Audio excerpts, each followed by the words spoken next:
All right, we are here with a very special guest joining us in studio. His name is Anthony Corelli. You probably know him under the name of Santino Marella, who joins us here in studio. Lots to discuss with you, Mr. Marella/Corelli, and thank you so much for coming in today. Oh, my pleasure. I always love coming down to see you guys.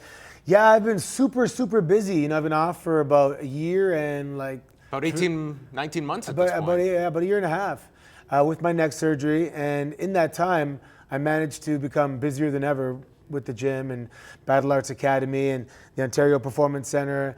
They're kind of waiting to see if my neck is going to be able to, reach a level where I can go back in the ring. It's not the case. So you've ruled that out at this point, a possible return. Unless, something miraculous happens. A Milan miracle. Yeah, a Milan miracle. It could happen. It's happened before. But, I went back to work and I'm going to be doing a non-physical role. I really hoped, I planted a seed a while ago to be the GM of SmackDown. So fingers crossed, hopefully that'll be the case. That'd be fun. I can do that for years to come. And I'm older now too. I'm 41 years old. I can put on a suit and get out there and entertain. I don't have to be flopping around the ring. There's plenty of young kids that can flop around for me. So I'm looking forward to getting back, though. I really miss the boys, and they are your family, man. You're on the road 5 days a week for, 8-9 years, and that's your family. When it comes to the initial news you got about your neck, was this something that it was just years of, not just wrestling, I don't know if enough people are aware of your judo background and everything. Was this all wear and tear, or was it one specific injury that affected the neck? Well, it was, wear and tear of 10 years of pro wrestling. But yeah, before that, 20 years of judo. I wrestled in university, and then becoming a professional wrestler and, getting in a car accident on a daily basis. The impact, especially being a smaller guy, 5'10", I walked around probably about 225 most of the time. And, taking a tackle from Jack Swagger is a serious thing. He's a big guy. And I remember Titus O'Neil tackled me one time. It was like running into that pole over there. It was just, there was zero give. And I think being a smaller guy, I got bounced around a little much. How do you find the outside perception when it comes to professional wrestling? Because I think we're in a day and age now where even people that are not following pro wrestling heavily, they understand the physical toll that you go through and the amount of injuries that guys have, and in some cases, career-ending injuries. Do you find that knowledge, even from when you first entered the industry, has dramatically increased of that awareness? Yeah, people will say things like, but they confuse the physicality with the word fake. I know it's fake, but it's rough. And it's not fake, it's called a work. Mm-hmm. If I was a stuntman in a movie, that stunt is real. It's not really happening in real life. So, it's a work. It's dangerous. Guys are, the audience is pretty demanding these days. They want to see some high-flying, exciting, death-defying maneuvers. And that means you have to put your body on the line and gamble. I watch stuff now. I'm like, when I was in OVW, I used to do a headbutt off the top rope every day. And I crash and burned every time. There was like a little comedy thing where I'm like, today I'm going to do it, and then crash and burn. I mean, I was 30, 31, 32 back then. Yeah. And that's still, a little late to be taking those kind of bumps. I couldn't imagine doing that now. Do you ever offer that advice when you're training younger guys and they just think their bodies are going to be there for their entire lives, they're invincible, and how receptive are they to that? Is it hard to communicate to them and get that across? Well, no. I'm an example. I talk to my students, and we have some really outstanding students at Battle Arts that you'll be seeing them soon. It's a matter of time. They're awesome. And I'm working on a project where I want to restore the reality and the realism of professional wrestling. So we were giving this onus, or first of all, they said it's entertainment, it's not real. But during the show, you got to make them temporarily suspend their disbelief and believe it's real and get these real reactions. But you watch someone score a goal in the World Cup, and they're going to go ape nuts and throw their kids in the air and everything. And when you watch wrestling, they still cheer, they still get excited, but they're in the back of their head, they're saying, wow, the writers chose him to win. Wow, I can't believe the writers chose him. Or, that he's been granted a victory. It's not real victory. And I am trying, and when we're succeeding, it's awesome, to restore the believability. Because you watch wrestling, I was watching some Edward Carpentier in Montreal, and people are legitimately fearing for his life. They're in suits and hats and dressed up. This is going to watch prize fighting, pro boxing, that same thing. They think they're watching MMA, basically an older form of MMA. And you can restore that. And if you get someone for a split second to go, those other matches, they were fake. But this one here, this one's real. These guys actually have a problem, or they're fighting for real. There's no way that's a fake slap. That was a real slap. I just saw it. You got him. And then all of a sudden it's 1-2. Oh my God, he almost won. And then at the end, you can get that insane, over-the-top World Cup goal reaction. And but that comes with, I'm actually getting ahead of myself because this is what we do at Battle Arts. So our fighters, if you join Battle Arts and you say, I want to be a pro wrestler, a professional athlete, I go, well, were you an amateur athlete? Did you take karate, judo, wrestling, taekwondo, jiu-jitsu, anything? Well, what makes you think you can be a professional and skip the amateur? So concurrently, these guys have to train in amateur sports, catch wrestling. I make them do judo, Thai boxing. And this is all available at Battle Arts. It's available. It's encouraged. Some guys, they work, they can, but they all cross-train to a certain extent. And all of a sudden, you're going to have these realistic, subtle, organic movements that a real fighter would have. A hand up, move. If you watch the Olympics, the gold medal match is 3-2, 2-1. It's not 84 to 72 like basketball. But in pro wrestling, everything we do is successful. The vast majority is successful. So there's realizing the value of a failed attempt. Right. Someone blocks it, you go, oh, we blocked that. So this is real because the guy just blocked it. If everything's real successful, then It seems that, especially in North America, pro wrestling has gotten to such a point that people view it, I think, just with one perspective, and where the name Battle Arts comes from. I mean, that was a promotion in Japan, much like UWFI. Pancrase certainly had some of that, where it was taking a lot of the realistic nature of fighting with the audience that supports professional wrestling, and it's viewed much differently there, where that aspect is probably a bit more appreciated. And I think there's a big hunger now for different takes on professional wrestling that you're alluding to, that Battle Arts is trying to provide. Yeah, there's already different genres. There's lucha, there's strong style, there's Puerto Rico, there's comedy wrestling, there's all types of wrestling. The one that I fell in love with is the Battle Arts style. When it's a fight, you can't do it 5 days a week. It's rough and it's real. And my first match at Battle Arts, I think they didn't tell this guy to work. He's going about 92.5% full power on me, and I'm escaping triangle chokes and arm locks, and I'm like, oh my God, this guy doesn't know it's a work. And that's how they're trained. And they don't even tell the young boys that it's a work until like 5 minutes before their match, the first match ever. And it's awesome. It produces real, and it validates in the eyes of the public that these guys are real athletes, and they still don't break kayfabe there sometimes. The people think that this guy is a world champion fighter.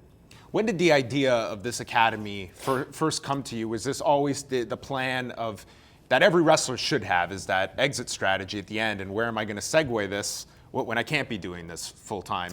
It's funny because it wasn't meant to be an exit strategy. It was meant to be a buffer between WWE and what's next, a talk show. I want to do something back in Canada, like a Jimmy Fallon type thing. But I didn't want to have to, because what happens a lot, you have this stock value, perceived stock value. Your career ends, and now you got to start from scratch and build it back up again. Well, I wanted to have something where I could afford to have that start and stop. And 41, I knew my neck, the clock was ticking. Yeah. Even my lower back, I had an injection yesterday because arthritis. I don't know if it's doing the splits every night or whatever it is, but I feel better today. Is that the biggest issues of pain, your back and neck, or is it just? Yeah, no. I said I take care of my injuries religiously because it's my neck, my back, and both my shoulders. Yeah. But and then so I was having lunch with Mr. Ishikawa, who owned the original Battle Arts in Japan, and one time we were there for WWE, and his gym closed down, and I'm like, would you ever? And he's like, yes, I'll come. And I was like, done. Because he's a master instructor. He's a living encyclopedia taught by Karl Gotch, Fujiwara, and he's already produced multiple Japanese champions and guys that are professional wrestlers, and he's just an awesome human being. So we got on the horn and we talked to an immigration lawyer, and it's funny because when you hire somebody from another country, they have to have a skill set that you can't find in Canada. And I'm like, yeah, no problem. Nobody knows this stuff. It's catch wrestling, shoot wrestling, whatever you want to call it. We're in a whole lot of candidates for this particular not a whole lot role of in Battle candidates. Arts. It's a dying art. It's funny because MMA really evolved, or like the pancrase in Japan before, like the kind of UFC format, from this catch wrestling fighting that Tiger Mask and stuff like that, and Sakuraba and Josh Barnett still promotes that, and it really is no-gi jiu-jitsu. There's a tremendous amount of overlap, technically, and of course in rules of competition. So that's what we do. We use it for, if you want to be an MMA fighter, you train with Ishikawa. If you want to be a pro wrestler, you can train with Ishikawa.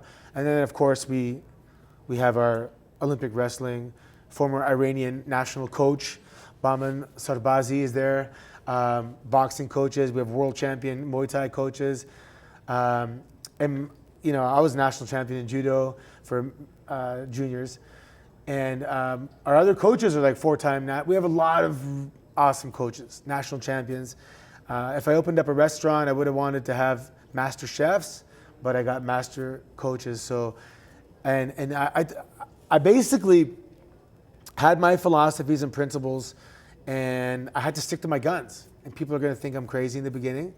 And even guys in WWE, everyone knows that we often shoot the day before to determine who's going to win, and people love it. They love that. They go, that's the way it should be. Mm-hmm. The best guy should really win. Not a guy who can't punch his way out of a paper bag, but he's over with the office and he's going to be the champion. No, you got to be able to go. You got to be able to go. Especially back in the day when you go to a bar and some guy's going to challenge you. And imagine you saw Greg the Hammer Valentine get knocked out with one punch. You're like, oh my God, this is so bad. He's a tough guy. But no, those guys were really tough guys. And people, still respond to that. I think you can watch a WWE program and there's a certain aura that comes with Brock Lesnar that people view him in a much different light. They know what his credentials are. They know that this is a guy that has proven himself at the highest level. And when he comes in, he has a different aura about him than anyone else on the show. Yep. Even Daniel Bryan, and when I was Boris Alexiev, I brought that to the table. And I tell my students, okay, there's thousands of guys you're competing against. I see them on the road. We have local tryouts every Monday and Tuesday.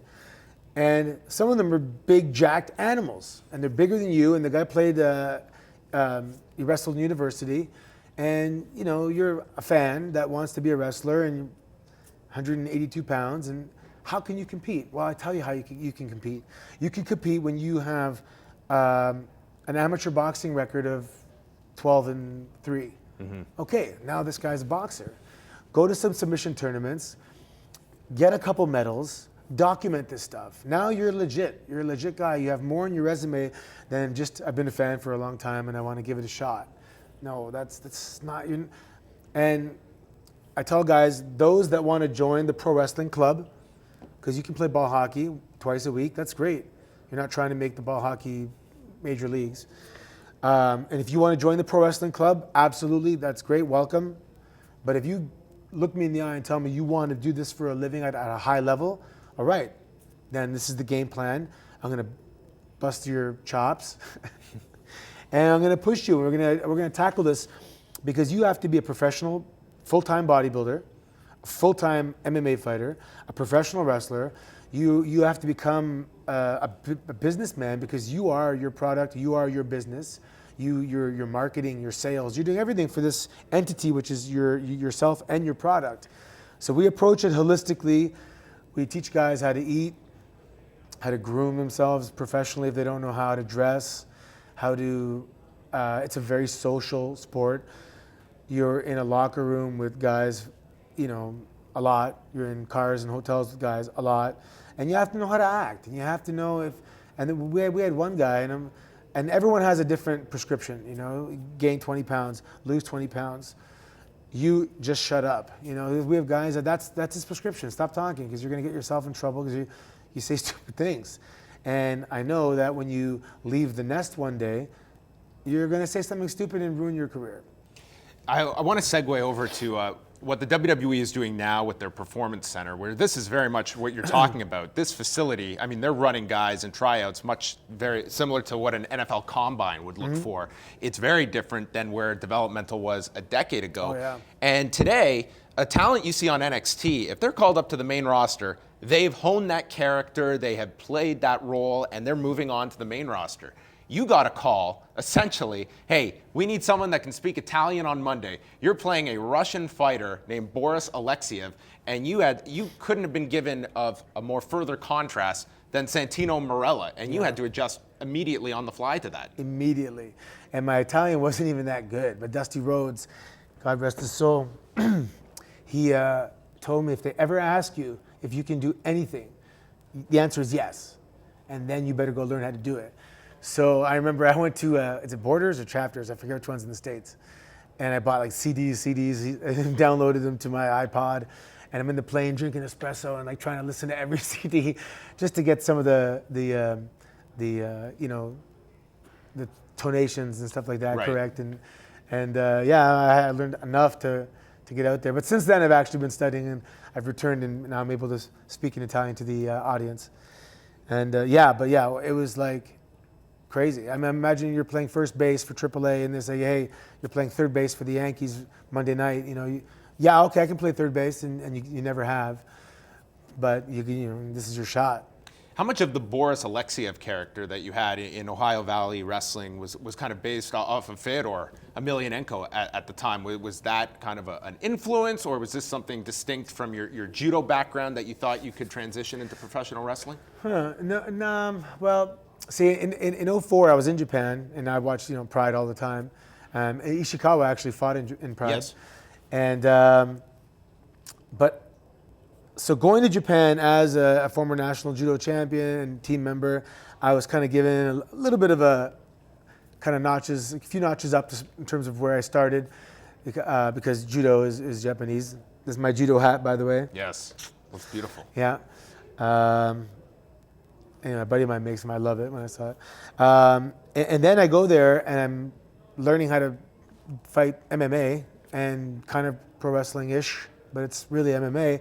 And then when I come back to OVW, I really don't know how to lock up and I don't know how to skin or fly over the ropes and stuff. I'm doing this Japanese style, but so I come back and that gives me a few more notches up because I have something different again. And it's all about standing out. And then, of course, I got blessed with having Rip Rogers as my coach. And he was really able, and Al Snow, because Al Snow is a black belt in jiu-jitsu, I believe. And worked with Dan Severn. Severn. Yep. And he knows all about that style. And so having that, Memphis, Rip Rogers is everything. He's wrestled everywhere. To me, an unsung hero that not everyone watching this might know Rip Rogers, but what a fountain of knowledge, to say the least. I can't remember the number. He knows the number of WWE superstars he's produced. It's like 60-something. The last 10 years, I mean, you look at the key guys from John Cena, Dave Bautista, Randy Orton. I mean, it was incredible what they churned out of Ohio Valley. He is my nucleus of my ability. And then Al Snow and Don Koloff was my first coach, and he's a former world champion amateur wrestler from Bulgaria. And so all of a sudden, Rip Rogers calls me Boris. Just gave me this nickname, Boris. And I'm like, Boris? And some guy goes, yeah, everyone's going to call you Boris now. That once he gives you a name, that's your name. And I'm like, Boris? I go, what do I do with Boris? And all of a sudden I go, well, my coach was Don Koloff. I could be Boris Koloff. Let me ask my coach if I can use the name. And he's like, yeah, you can use it. And I go, I remember I had this epiphany where I'm like, that's how I can explain all my judo stuff, because I'm a Russian military trained killer fighter guy. And I could use Battle Arts as this Boris Kolov. And then Paul Heyman came and gave me Boris Alexiev because he's so smart. Vince McMahon always loved that heavyweight Russian lifter, Alexiev. So Gotcha. he gave me that kind of attachment to, hopefully pique his interest. So then I was a Boris Alexiev, and I was basically doing stuff that I was doing in Battle Arts. So pretty lucky that everything I was able to, these skill sets I was developing were all applicable in different times. Pretty lucky. As we wind down here, I just wanted to get the update on, you announced back in mid-2014 about your retirement. At the time you had to have neck surgery, and then you noted just a few months later you had to have this emergency surgery on your neck. What's the latest, and do you need any more surgeries after this? Where is that? Yeah, no, it's funny too, because my announcement was not quite retirement. It was like, I'm not sure. Right. This is the third time my neck has rendered me unable to work, and I'm not sure. The message I wanted to say was, if I never wrestle again, I just wished I could have been introduced from here, Toronto, Mississauga. And people took that to be right. Yeah, and then so they did the surgery. Everything was great, and then literally 2 screws came out. Wow. The doctor called me and told me I have a screw loose, and I'm like, and he's like, I know it sounds funny, but it's not funny. Jeez. And literally, yeah. And the problem was, one came completely out and started affecting my throat. And the doctor said, if that screw turns and punctures your trachea or esophagus, you're in big trouble. You're eating out of tubes for 6 months in the hospital. So we did an emergency hardware evacuation, extraction. So all the work that was done was essentially. Well, no, because that's not really the fusion. That's called an internal collar. Okay. And that was to hold you in place until your bones fuse. So luckily 3 months had elapsed and my bones were fusing already. Okay. So they took that out. As I'm going under, I don't know what I'm waking up to. One doctor saying I might have to wake up to a hard collar for 6 months. And I'm like, I got things to do, man. And I woke up and they said luckily enough fusion had taken place, so I didn't need a collar. So, but the problem was, all the healing that happened, they had to cut through it again. And then that was a lot worse. And then it was just, every time I tried to come back, and my back was acting up. So it's been tough. I try to keep myself in shape, and I take part in the kids' classes. And I'll get in the ring, but I won't bump. I'll kind of walk through things to demonstrate some things. But I'm pretty careful. It comes down to, at the end of the day, quality of life. And you got to make sure that I need this body for, I hope, 50 more years, Well, we're hoping to see you back on WWE programming. I hope you get your position as the possible general manager of SmackDown. Oh, man. But for people that are watching this that want to get more information on Battle Arts, we should mention you're also going to be part of the Destiny World Wrestling Show, which is coming up January 31st at the Don Kolov Arena. Mick Foley's going to be on that show as a special referee. You'll be there as well. But where can people get more information on Battle Arts if this has piqued their interest and they want to go train in various disciplines, including pro wrestling? Yeah, Battle Arts, it's the neighborhood training center that is like a mini Olympic training center or performance center. We have everything, strength and conditioning, weight loss. At 6 o'clock, it's like family weight loss time. 7 o'clock, the boxers and wrestlers come. And then later at night, the pro wrestlers and the MMA fighters. So as the night goes, it progresses. And then we have teams in there, hockey teams, soccer teams, football players. So it's battleartsacademy.ca or 289-6-BATTLE. There you go. And come down. Everyone gets a free week. I'm a big advocate of, when you walk in, you're going to say, oh my God, this is paradise. Because it is. I designed my dream facility, and it's other people's dream facility. It has everything that you need to, we got turf and sleds and boxing rings and weights and mats and everything. It's a world-class facility in Mississauga, Ontario. You can check it out, battleartsacademy.ca. And Anthony, thank you so much for coming in. I hope we can do this again soon. And all the best with Battle Arts and your health and everything else going on in your life. Man. You're a busy man. Yeah, anytime, man. I could sit here and talk for an hour with you, so anytime. All right, we will hold him to that. That's been Anthony Corelli, and now we move on Fight News Now.